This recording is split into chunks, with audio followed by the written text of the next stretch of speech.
आपकी इसमें क्या सम्मति है? महाराज, इन राक्षसों की माया का कुछ विचार तो ऐसा है, इसको मदद चखा देते हैं, जंजीरों में बंधा करके कैद करा देते हैं। भाई को यहाँ कैद जानकर घबरा कर रावण आएगा और सीता माता को हमें दे जाएगा और बदले में इसे ले जाएगा।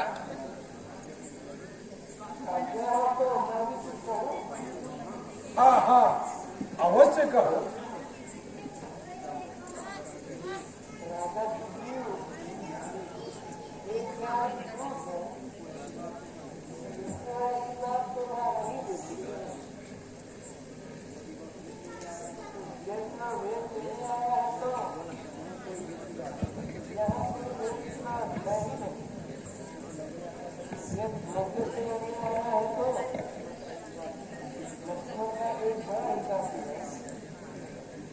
आप धन्य हो जामुन,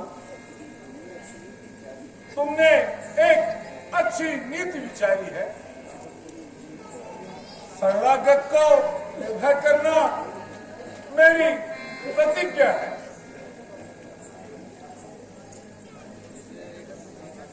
मैं उसका सच्चा साथी हूं जो तन-मन धन से आरत हो। मैं उसका सच्चा भक्ति हूं जो जन मेरी शरणागत है। हनुमान, जाओ, विभीषण को आदर पूर्वक लेकर आओ। जो आज्ञा महाराज।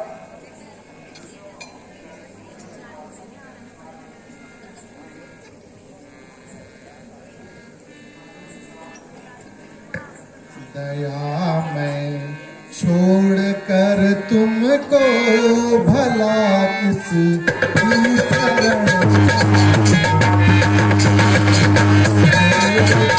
तुमको भला किस की शरण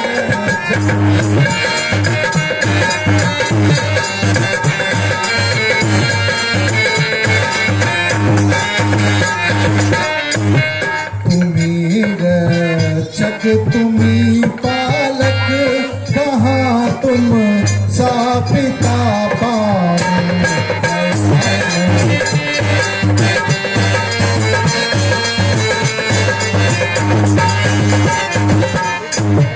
तुम्ही स्वामी प्रभु मेरे तुम्ही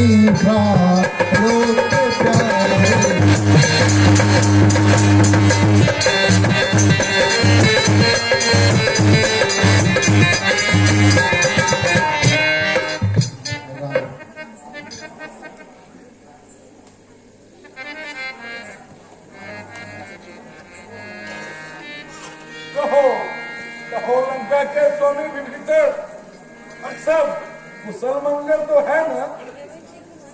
यहाँ किस कारण आना हुआ? महाराज की चरणों का दर्शन पाकर मैं धन्य। इसके सिवा मुझको क्या चाहिए? भाई बताओ तो सही, इतने सज्जन होकर कैसे लंका में जीवन यापन करते थे? क्या कहूँ नाथ, मैं किस प्रकार लंका में रहता हूँ, कष्ट उठाकर उसी प्रकार मैं सब जुल्मों को सह लूं। पर अब तो निर्भर हो गया, जो स्वामी शरणागत पाकर अब मैं धन्य हो गया। तुम चिंता बिल्कुल न करो विभीषण, मैं अति प्रसन्न हूं। तुम आज से मेरे परम सखा हो। जो आपकी इच्छा हो मैं उसे पूर्ण करूंगा। नाथ, आज मैं कृतार्थ हुआ। अब केवल यही प्रार्थना है कि शरणागत की बांह पकड़कर उबारूं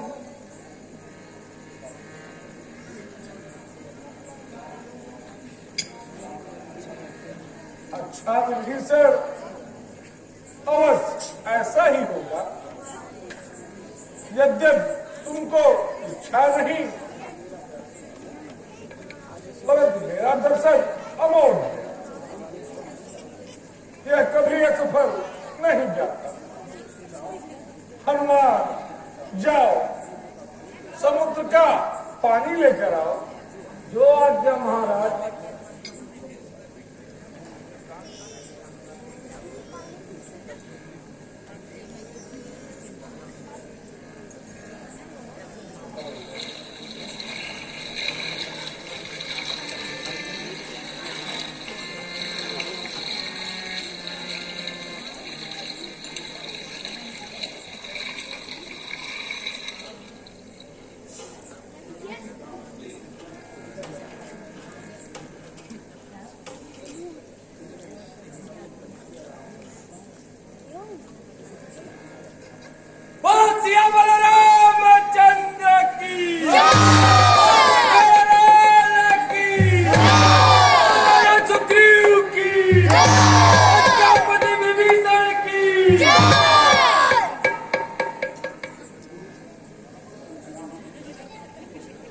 विभीषण,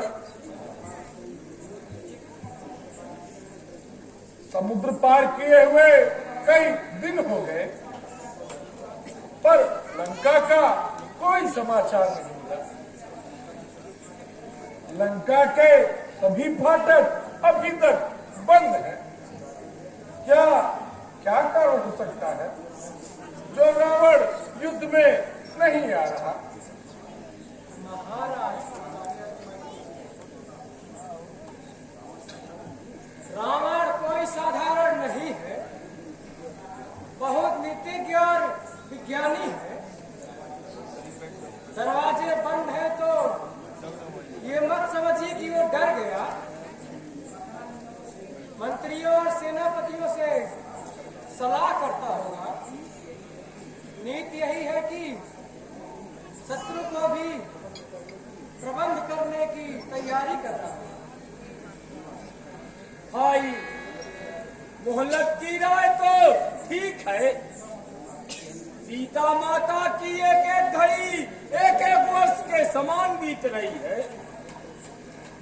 हम वृक्षों और पत्थरों से रावण का दुर्ग घटा देंगे। पल भर में द्वार कपाट कर लंका पर प्रलय मचा देंगे। जब द्वार पाल कर तोड़ेंगे तब रावण घबराएगा, सीता माता को दे जाएगा या रण में लड़ने आएगा।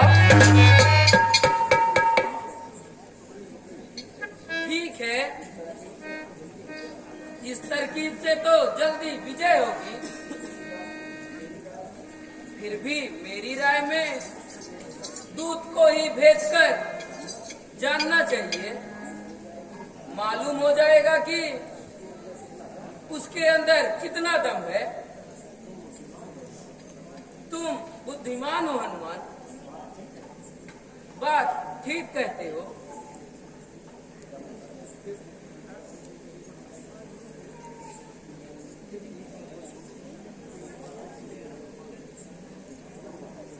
हनुमान, एक बार फिर से तुम वहां जाने की तकलीफ उठाओ। राय तो ठीक है, बजरंग बली के दायरे में हर तरह की सुविधा है, लेकिन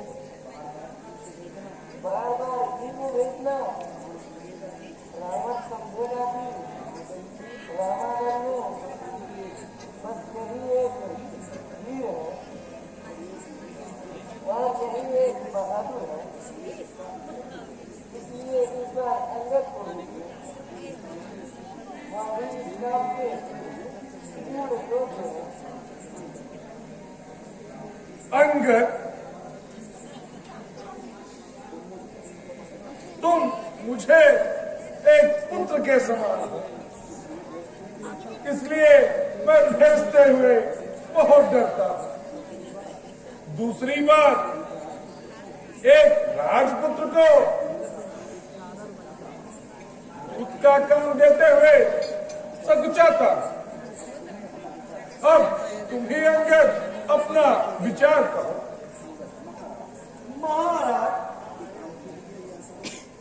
आपके काम के लिए यह शरीर काम में आए तो मेरा और भाग्य। मेरे सिर पर आशीर्वाद का हाथ रखिए, जिस पर आपकी कृपा होगी पाताल तक लड़ सकता है, और लंका वालों की विषादी क्या।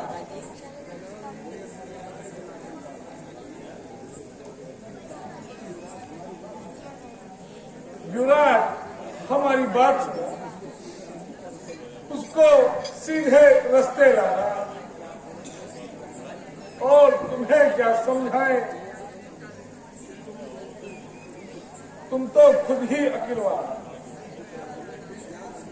कुछ राजनीति, कुछ ज्ञान सीख, कुछ अपना पर दिखला जाना।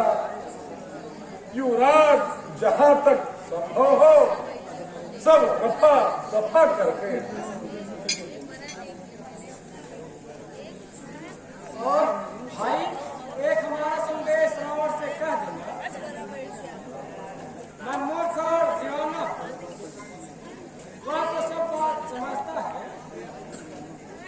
अब देखो लंका नगरी की किस ढंग से सेवा करता है, यह अच्छी तरह जता देना उस अभिमानी रावण।